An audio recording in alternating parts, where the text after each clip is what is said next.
Coach Riley will start with an opening statement, and we'll take some questions. First, two things. Just wanted to reference the Dave Nickel health check that we started a couple of days ago. It's a great idea. A lot of people here at the university had a hand in both coming up with the idea and then certainly putting that thing together. It's ongoing now. A bunch of the coaches here just got some of the results and meeting with some of the different physicians. Some of the things that we all put off to the side sometimes, whether in this business or others. And I think really for us paying attention to, just some, obviously, being affected here by Coach Nickel, and then some of our friends from across the country, obviously Mississippi State, with Mike, obviously UCLA with Coach McGovern. I mean, it just kind of been a lot of people in our inner circle, right, that's hit us with, and I think we're always tasking ourselves as leaders are we doing the best that we can, right, for the people that we're leading, and that was something that we felt, we know coaches, people in this profession a lot of times miss the boat on that, and appreciative to USC, to Keck, to all the people that helped put it together, and we're going to be putting all the details together and sending it out to every other college football program, to every other head coach, and we're hoping that they'll follow the same, and this becomes a trend that really resonates nationally. And then obviously, I'm sure a lot of the questions here will be about, I haven't seen all the news, if Big Ten has expanded or whatever happened. I just want to say that, our university, our leadership made the decision to go into the future with the Big Ten after this season because it was the best thing for USC. That was not contingent on any other schools, on anything else. We don't make decisions here at USC based on anyone else other than doing the best for our university, the best for our student athletes, period. So my reaction today is I have no reaction. We're trying to win the Pac-12, and then we'll deal with the Big Ten when that time comes. All right, I'm going to go to questions. And I just totally everybody's questions. Go ahead. Lincoln, I just want to go back to the first statement that you made. Why is it important to you and this organization to kind of set the standard and send out what you guys are doing to other schools? Well, just it I don't know that it's been done to our knowledge.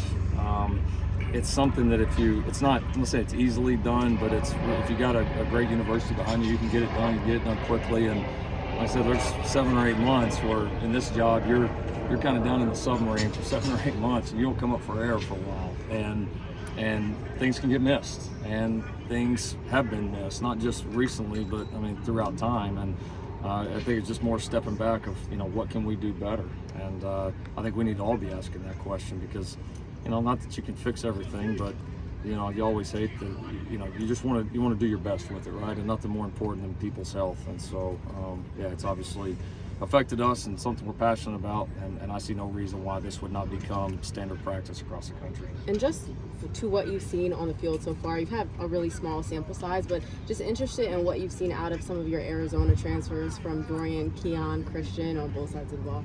Yeah, love all three. First time to really see Christian full go. He wasn't able to do a whole lot with us this spring, and he's done a really nice job. We moved him around a little bit positionally. He's handled that very well. Keon, especially the last couple of days, has really come on, and we're certainly counting on him.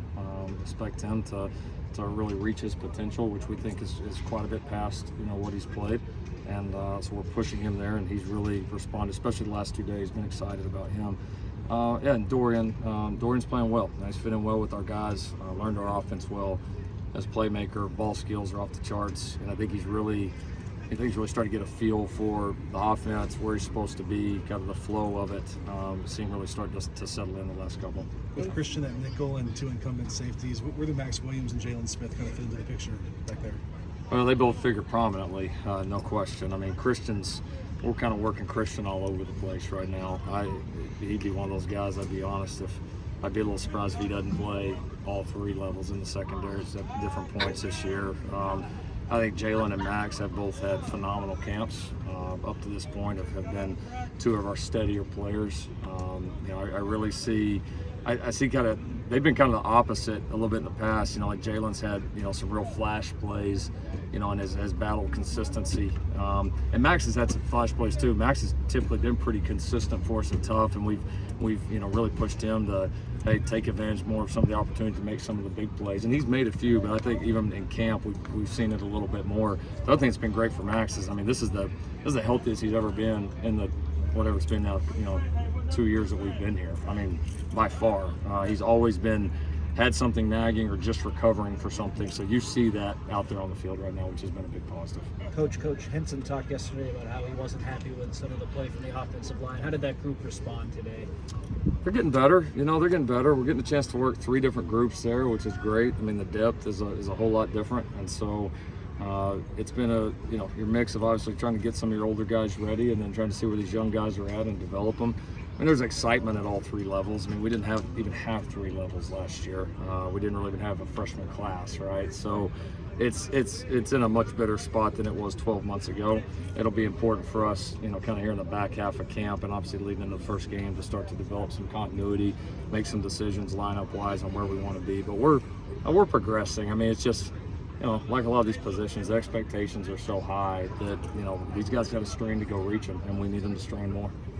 The receiver room being as deep as it is, anyone who's really sort of stood out among that group over the course of this last week? I mean, it's a tremendous group of true freshmen. I mean, all those guys are pretty good. We'll see impact level in the first year. They all 4, all of those guys, are pretty good in terms of where they're at, this early, and showing the ability to contribute. Like a lot of freshmen, it'll come down to a consistency battle for them, and that's some of the edge that our older, more experienced players have. But it's a good room. We're not just crazy depth in terms of numbers, but I mean, we do have talent. We're a pretty fast group, and then it's been nice to add with some of these young guys some real size. That made us a little bit bigger in a few areas as well, which has been good. So now I love the group. It's a lot of competition, but it's it'll be a fun group to be able to take and game plan with, and I do think we'll be able to withstand some of this ebbs and flows, bumps and bruises, lineup changes as the year goes on. Let's do one more. Do you have a set? Oh, thanks. We talk a lot about the defensive transfers, especially on the line. How are some of the guys who've been around, like a Tyrone Tulane or Dejon Ben, how have they come along this year? Yeah, we really tried to push those guys and really challenge them, right? The narrative on the outside is, oh, well, you're trying to fix a D-line by going and just adding a bunch of new guys. Well, that's half of it. The other half is you got to develop, what's here, because you do have a lot of guys that played significant snaps. You got a lot of guys that made some really big plays for you, and a lot of guys that, are still climbing towards their ceiling as well. And so, the new guys are not the only answer, right? And then that's been behind the walls. That's been a challenge, and I think our guys.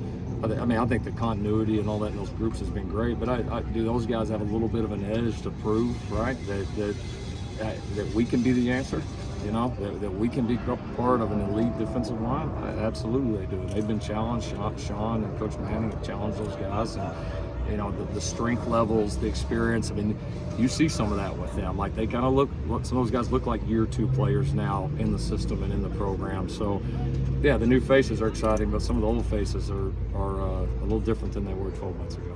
Lincoln, I know you said that, that first statement that you guys, you're focused on this season.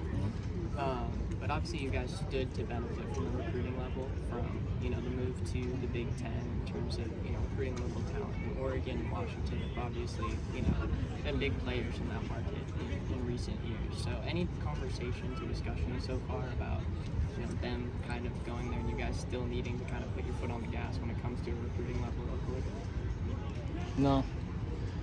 I mean, we're going to recruit locally and nationally as hard as we can.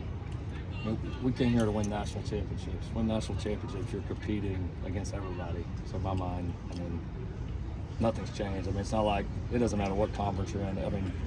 Most schools in the country are going to come recruit in Southern California, right? There's a lot of good players out here. So, very confident in our brand, very confident in our approach, and our goals are completely unaffected by it. Thank you, Coach Riley. Go ahead. Yours, come on. Thank you. Do you have a set plan, number 2 center, and is moving Jonah over there as a contingency? Is that plan A? We'll see. We've got more options this year, which is good. I think Gino gives us some options. I think we've been really pleased with Killian. He's done he's done a nice job. And is he ready to be in that 2 deep? He's gonna have to really fight. But I mean, can I envision that in his career? Absolutely, with the way he's progressed. Milik has some of that experience, and Jonah does as well. And then you got a couple of the young freshmen that can play there. So we actually have probably more options at center than I can remember in a while, and good quality depth, which is important. Thank you. Yeah.